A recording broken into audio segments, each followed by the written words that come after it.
Since September the 11th, America has seemed locked into its war on terror. One might believe that American diplomatic horizons stop at the suburbs of Baghdad or Kabul. But while focusing on the vestiges of the World Trade Center, the country is secretly preparing for a new conflict, an undeclared war, but one that is the top priority for the intelligence community and the White House.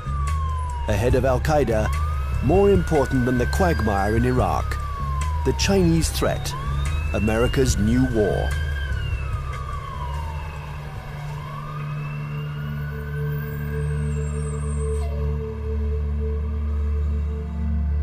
They have a term they call comprehensive national power, which is economic, political, military, all together, cultural. And they say this is the essence of China. This is the time for China to rise. Our time has come. This is the Tang Dynasty again. We are a great power. We are a world power. They are playing the old Sun Tzu game, winning the fight without firing a bullet, or that isn't what Sun Tzu said, but win the battle without losing men. That's the best way of winning. And I think they're very conscious of this, but they're willing to fight.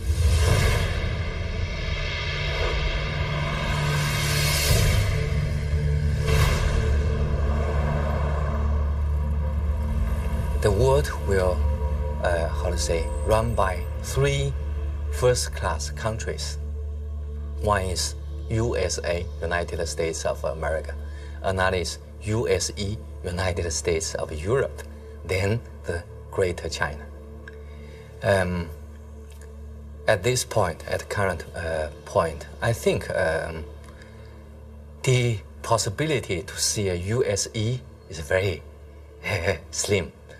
But the USA stay as top one country is something sure, right? And as for the possibility of Greater China, the possibility is something in between. Right? So I tend to think Sino-US relations will be one of the most important bilateral ties in the coming years. And this bilateral tie will decide the nature of international relations in 21st century.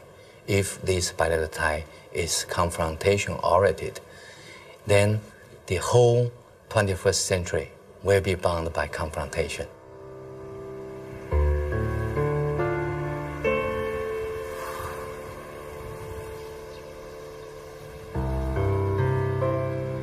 Kinmen Island, the actual frontier between the two giants, and where the ultimate confrontation may take place. This little island belongs to Taiwan, but it is only 2 kilometers from the Chinese coast. From here, one can see the inaccessible banks of Fujian province, where hundreds of ballistic missiles point at Taipei.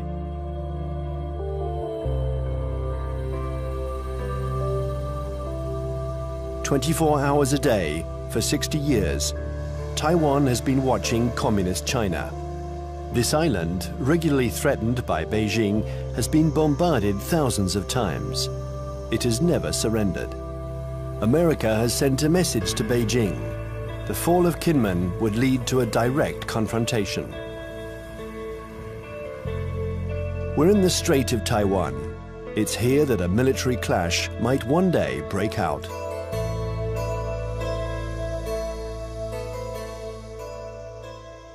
Taiwan is one of those emotional hot-button issues, the way Jerusalem is to Palestinians and Israelis, the way Kosovo was to the Albanians and Serbs. And for most mainland Chinese, Taiwan is rightfully a Chinese province. This was territory that they believe was stolen from China by Japan in the 1895 war, and that the United States prevented reunification during the early stages of the Cold War because of our opposition to communism.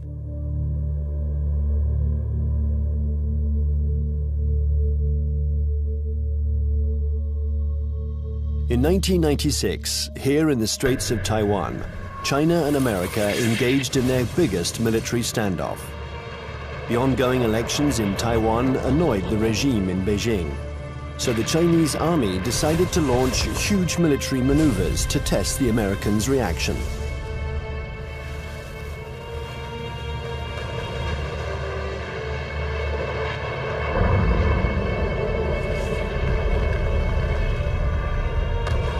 After several days of this Chinese show of force, Washington deployed 2 aircraft carriers. It was the first time the two countries came face to face. For several days, there was extreme tension between the two nuclear powers. When the Chinese fired short-range ballistic nuclear-capable missiles off the north and south coast of Taiwan and carried out a major, what we call a live-fire exercise. And Jiang Zemin was there, the president. They were using some very belligerent language. This is when we dispatched 2 carrier battle groups off the East Coast. And this was a show, this was force. And the matter quickly dissipated. The Chinese thought this was excessive. They thought that they had an understanding with the U.S., that they would have a limited display to show their seriousness on the issue. The U.S. would adopt a very limited response, and then they would both back away. They regarded the deployment of a second carrier as excessive and in some ways as humiliating to the Chinese, because the Chinese couldn't do much to deter or complicate the deployment of those carriers.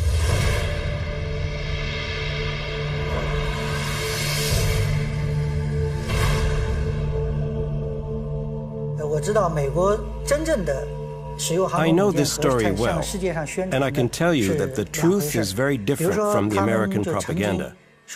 I was there in 1996. The Americans had promised to send an aircraft carrier to Taiwan for Election Day to protect Taiwan. But actually, the only American ship near Taiwan was the electronic spy ship Bunker Hill. And it was more than 200 nautical miles away. And the first American aircraft carrier was 600 nautical miles from Taiwan. So the truth is that the Americans announced that they were coming, but they kept their distance. They wanted at all costs to avoid any incident, and they didn't dare approach our army.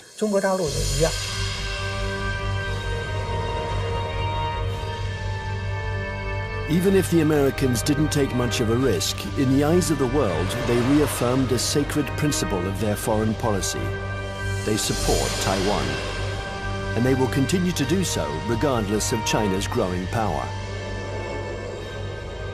I think believes Taiwan is very important for a number of reasons, not to mention the fact that it's our 8th largest trading partner, our 6th largest market for agricultural goods. It's one of America's most important sources of high-tech semiconductor products.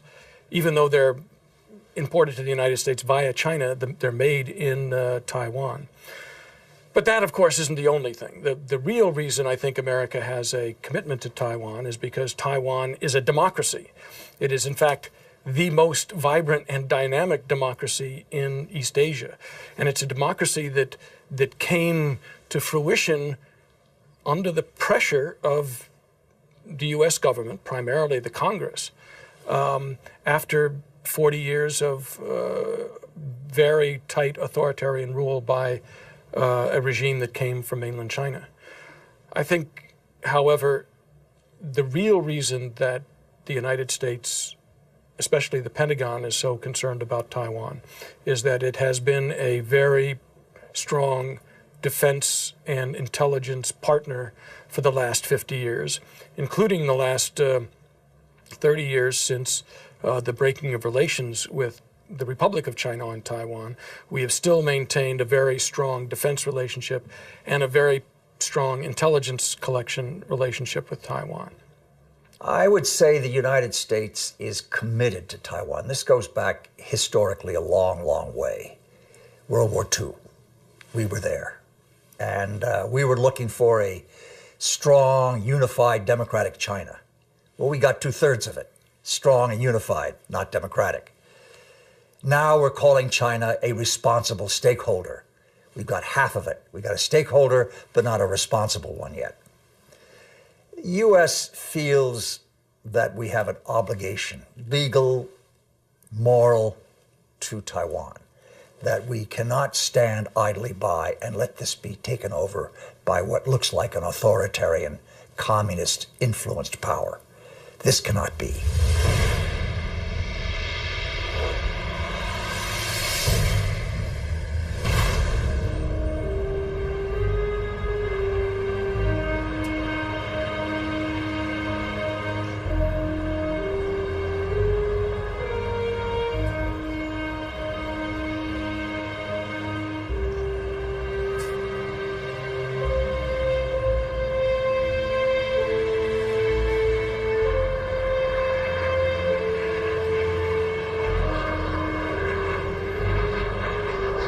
Taiwan, an island of 23 million inhabitants, 250 kilometers from the Chinese coast, is today the most explosive strategic issue between China and the United States. Taipei, the capital, flaunts its economic success. It is one of the biggest centers in the world for the electronics industry.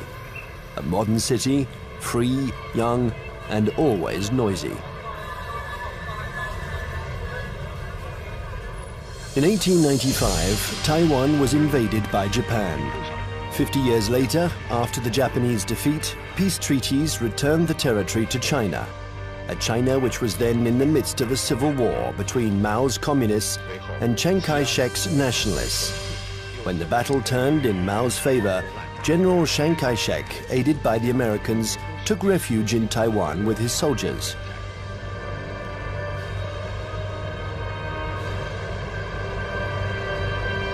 Since then, two Chinese governments have coexisted. In Beijing, the communist regime that controls the entire mainland. And in Taipei, the nationalist regime, having become little by little a democracy, calling itself the Republic of China, which rules only Taiwan. Officially, these two governments both claim to be the legitimate representatives of all the Chinese. Taiwan is not recognized as a state by the UN. Only 20 small countries maintain diplomatic relations with the island.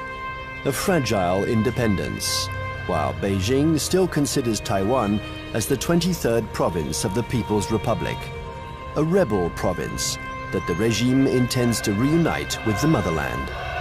I would say two major motivations. There are many others, but two major ones. The first one is national pride, unification of China. They are committed to this. This is a strong emotional drive in China. And you don't downplay it. It's real. It's powerful. The second is strategic. They know through history, if Taiwan is in unfriendly hands, that China is very badly affected. If you turn the globe around, and if you were the Navy commander of the Chinese armed forces, then you will see the only way to protect my coastline is to extend our defense and power projection capability far away from our territory. Why I need to do that? Because the economic center, financial center, education center, production center of today's China is all on the coastline. So the Navy's mission is to make sure that nobody touched this so I can continue to grow. To go out, you have a big stone right there. You can go other places, but there is a stopper, a stone blocking your way, and that's Taiwan. Now, Taiwan depends on the outcome of elections that could change its executive power and stock market risks that can endanger its economy. Beijing, nevertheless, has understood that whatever the mood on the island, especially when it is favorable to political reconciliation, the strategy must never change. Imperturbable, the communist regime continues. On one hand, to offer Taiwan favorable business privileges on the mainland. On the other hand, it regularly reiterates its military threats. If the Taiwanese are too insistent about their desire for independence, they're going to have to fight for it. Whatever Taiwan's political tendencies, Beijing's position doesn't change one iota.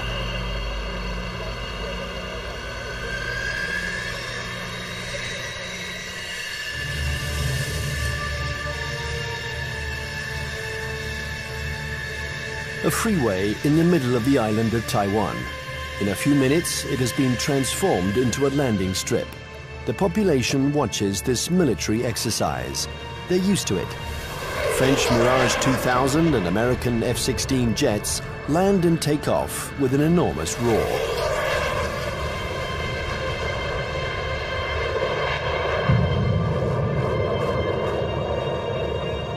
Faced with the uncertainty of American support, Taiwan organizes its own defense.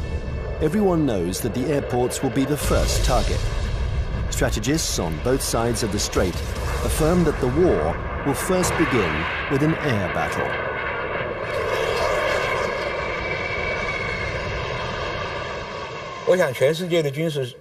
I think that experts the world over know that it's very difficult to succeed with an invasion. We still remember Normandy. In a strait like ours, it's what's in the air that will make the difference. And we've always tried to keep a strategic advantage over China, our air superiority. But with the Chinese missiles, this equilibrium has been put into question. They can destroy our airports, and if they are destroyed, we lose our only advantage over China, our air superiority.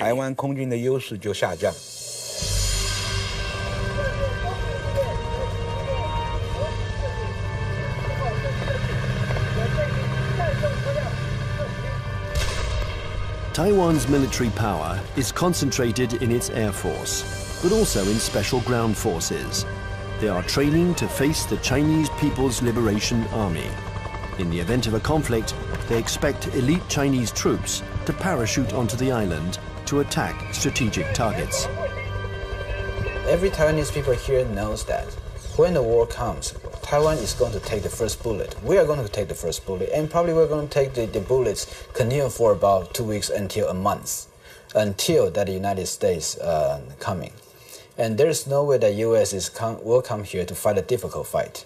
If they really want to get involved, it's better for them that to wait when the Taiwanese people, we are wearing down the Chinese elite troops and give them the huge number of the sacrifice.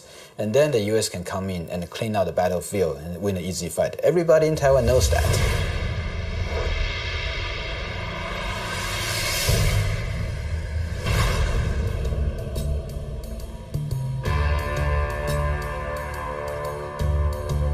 In Washington, the scenario of the next confrontation is a constant preoccupation. They know that Chinese military power has increased significantly. But how the Pentagon will react in case of a new Taiwan crisis remains a mystery. It's certainly not automatic, the support for Taiwan. It never has been.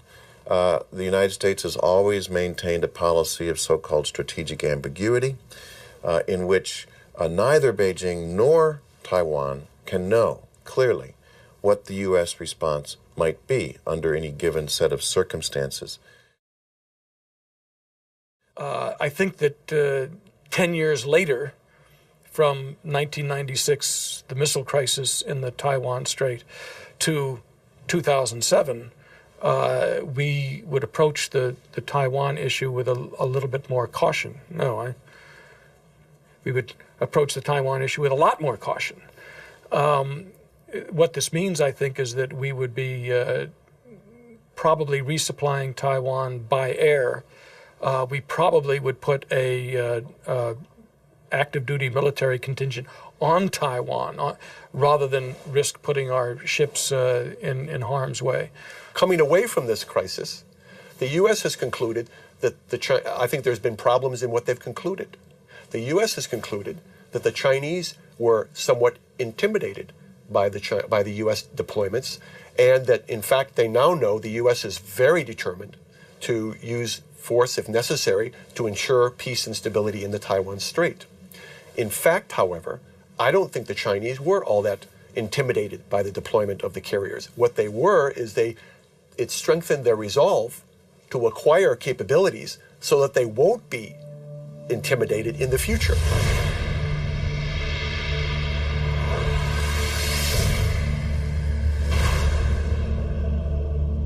Since the 1996 confrontation between China and the United States around the Taiwan issue, I think China's military modernization speed up. And people saw some achievements, right? Now China owns J-10. That's the typical third generation fighter. And that made China is the third country that can independently produce the third generation firefighter. I think that's a strong signal to the US side, what achievement on military modernization on PLA side. If China's own terminal objective is trying to so-called unify Taiwan by using force to take over, I think their military capability is good enough. But I don't see that, because they're increasing their military budget over the last decade, almost every year, 2 digits.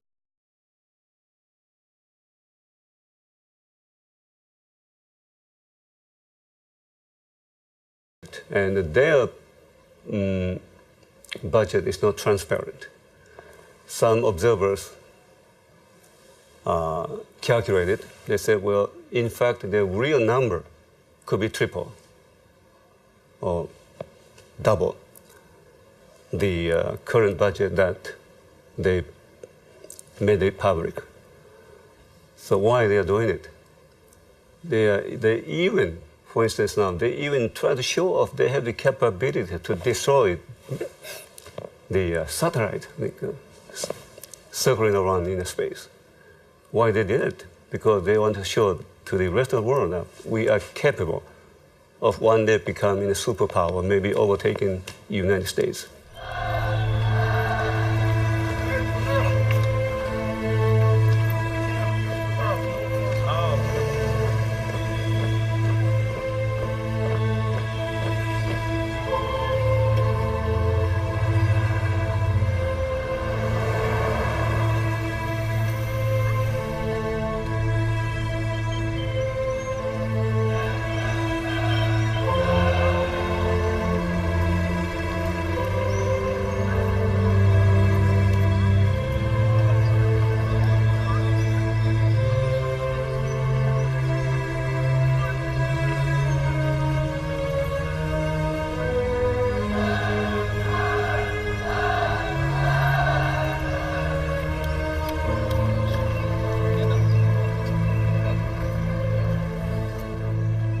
Frankly speaking, the status quo balance of power is still strongly in favor of the United States.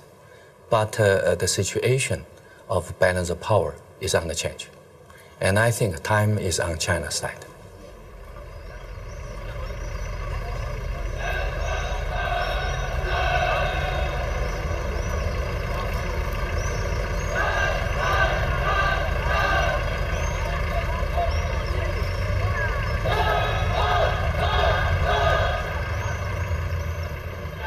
Since the 1996 crisis, the United States and China have often had occasion to test each other.